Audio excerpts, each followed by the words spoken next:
kakatapos lang natin na na sunugin yung isa na dali natin. Sayang yung isa, hindi pa na hindi talaga siya na pag tama ng bala kasi nakatakbo pa, baka nadaplisan lang yun ba. So grabe yung guys, dugo dun sa babaw, dami yung dugo na nakita natin. Hindi lang na nadali talaga, nakatakbo pa. Sayang yung guys, na pag nadali natin yun, naabutan natin, makuha pa natin yung niya, yung motor nila na ginagamit. Sayang, may tayo may magamit sana tayo na motor kapag naabutan natin yun, makuha natin yung motor niya na ginagamit. Grabe.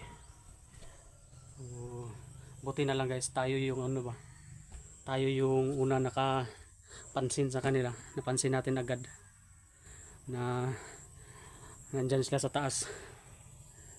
So guys, muntikan pa natin hindi na pansin na may motor na sa taas kanina na huminto. Kasi may malaki ding sasakyan dito na dumaan. Yung tunog nila ba nagkasabay. Buti na lang maano yung natin, medyo pandinig natin konti ba, narinig natin yung motor na humihinto doon sa taas, kaya napansin natin agad. So hindi na natin pinalapit dito sa kubo, inunahan na lang natin. So ang tawag dyan, baka maunahan pa tayo ba. Kaya dapat hanggang may pagkakataon tayo na unahan na natin.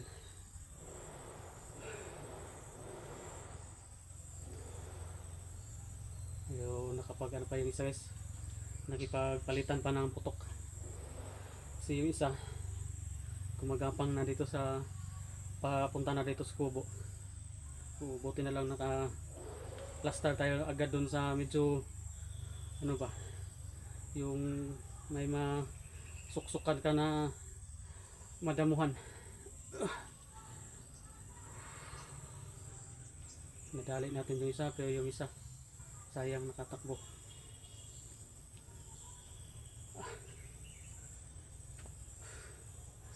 So ngayon hindi tayo mas lalo tayong hindi dito magkampante, kasi baka babalik yun nung magdala ng kinakabahan talaga ako dyan pag may dumadaan na motor. Baka babalik yun ba na may mga kasamang dala.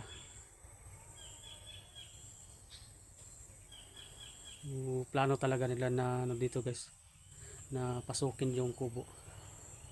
Kasi yung isa gumagapang na dito papunta sa ubos.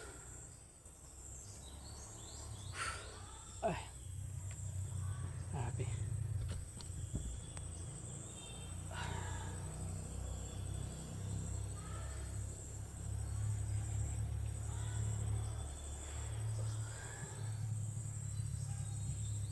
Sayang yung guys, sayang yung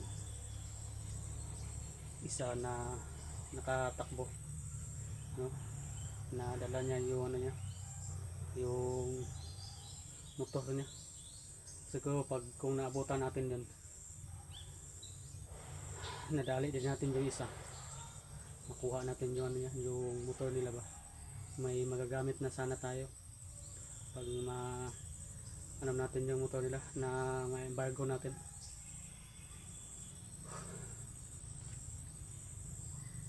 Sobra kasi yun guys, yung bago ka na papatong doon sa bago ka pa nakapatong doon sa kasada is tuktok na. Hindi ka masyadong makadiretso agad, makaakyat agad. Kasi pangpang. Tsaka marami ding dumadaan ng mga motor ba. Hindi tayo pwedeng agad-agad na doon sa taas. Papatong doon agad sa mismong kalsada. Kasi daming dumadaan.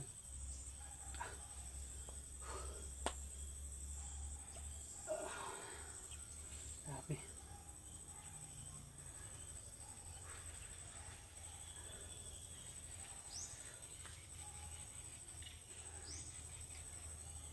Sana yun sila dumadating nung andito pa sila utol. Andito pa sila buhay. May tayo. May kasama tayong backup. Nadali sana natin yung dalawa. So, medyo matagal din tayong nakatambay dito sa kubo na walang dumating. Bago sila dumadating, mga ilang oras din. Muna tayo ng alis. Tubig. Happy.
Sobrang dami talagang dumadaan sa taas, guys.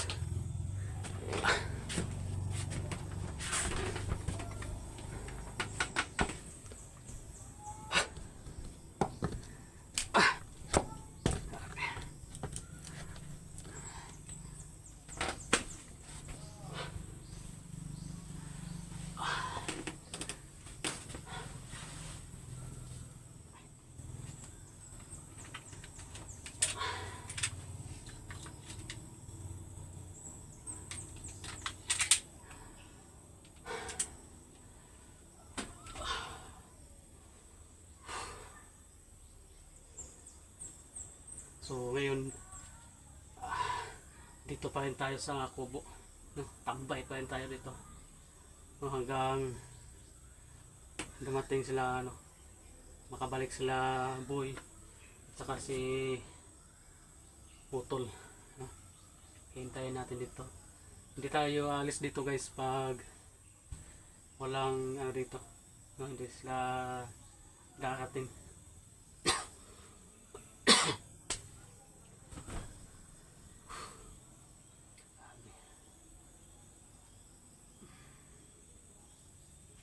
Saka hindi naman tayo pwedeng dito. Hindi tayo pwedeng matulog, no? Kasi sa nangyayari kanina na katakas yung isa, hindi natin nalali. So, ipag-pray lang natin na hindi yun babalik, no? Saka hindi hindi babalik dito na magdala ng maraming kasama.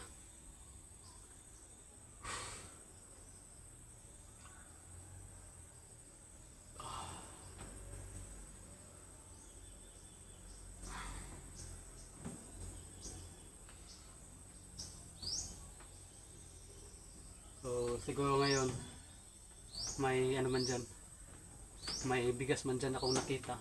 So hindi kasi ako nakapagdala ng guys ng bigas, no? Mag-ano ka ako ngayon dyan. Magluto tayo. Taka wala din ako nakikita dyan ano guys. Wala din ako nakikita dyan ulam. Ha? So, wala silang mga ano dito. Wala silang ulam dito. Pero sanay naman tayo dyan na guys no na kumakain na walang ulam. So, kahit na wala tayong ulam, kain pa rin tayo. Kaya ano, may lakas tayo dito na magbabantay.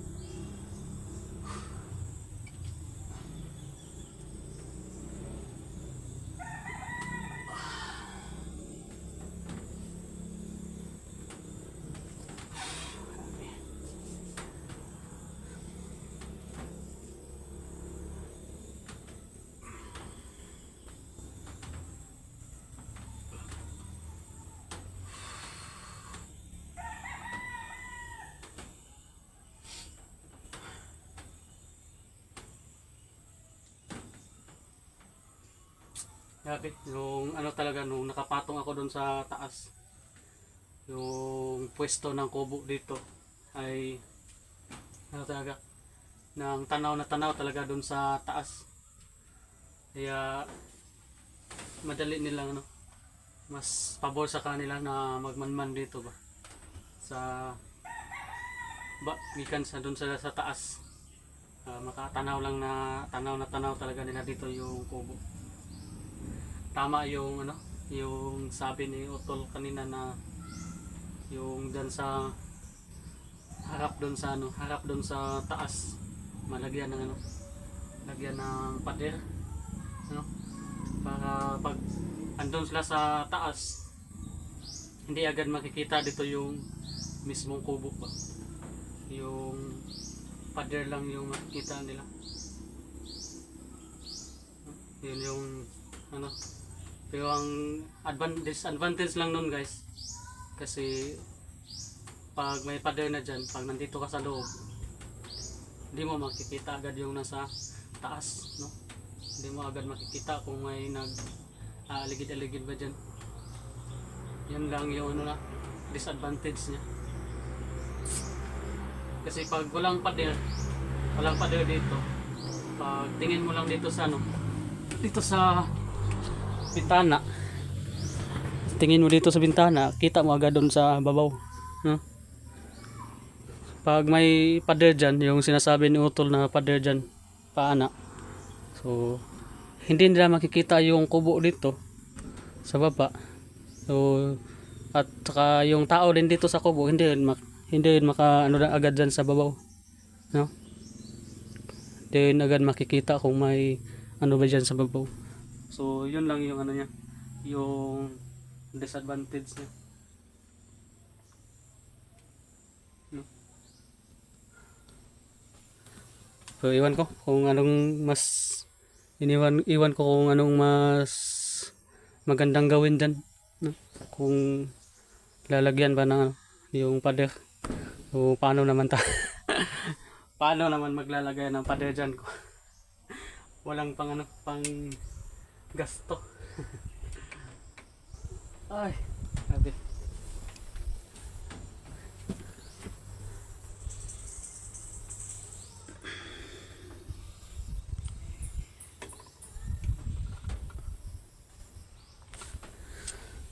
So, yun guys. Ano muna tayo? Mag-upcam lang po siguro po muna sa pero tayo, no? Saka baka may mga ano pa tayo ditong makukuha, no? Kung baka babalik yun sila. Pero sabi ko hindi tayo na babalik yun. So abangan na po yun guys, no? Yung susunod nating video. So mag-update tayo dito sa kubo, no? Kung may dadating, no? Pero update pa rin tayo kahit walang dumarating. So update pa rin tayo dito sa sitwasyon natin dito sa kubo, no? So yun. Maraming salamat po, no, sa inyong suporta sa atin.